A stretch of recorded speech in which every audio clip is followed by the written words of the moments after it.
ल हेर्नु है त यो रहेको छ हाम्रो फर्सी यताबाट गएर चाहिँ त्यहाँ माथि पनि छ फर्सी कसलाई कसलाई मनपर्छ कमेन्ट गर्नु होला है त यो चाहिँ मम्मीको र मेरो मेहनत हो यो चाहिँ रहेको छ मकैबारी यो चाहिँ जिरे खुर्सानी भन्छ हैन यसलाई चाहिँ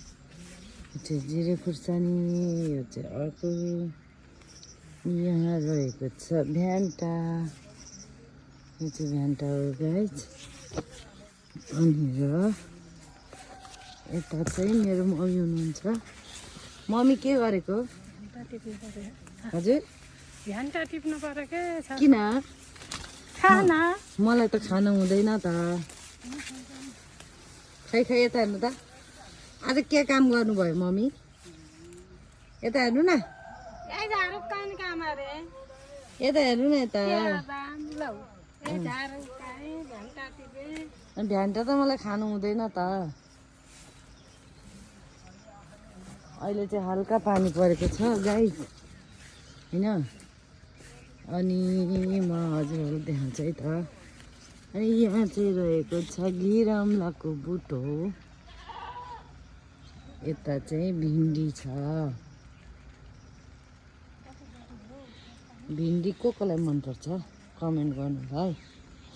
अनि यो चाहिँ रहेको छ सिमी यता चाहिँ सानो घिरमला हुँदैछ यता पनि भ्यान्टा फलेको छ यो चाहिँ मम्मीले चोखो पानीमा राख्ने फुल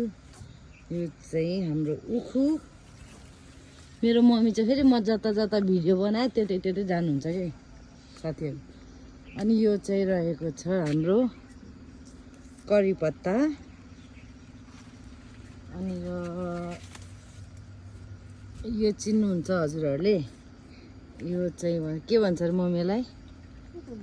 यो चाहिँ चुकुन्दर हो है गाइज अनि यो चाहिँ रहेको छ हाम्रो फुल अनि यो चाहिँ रहेको छ हाम्रो घरको वरिपरि ल हेर्नु ल मेरो मम्मी थाक्नु भयो अरे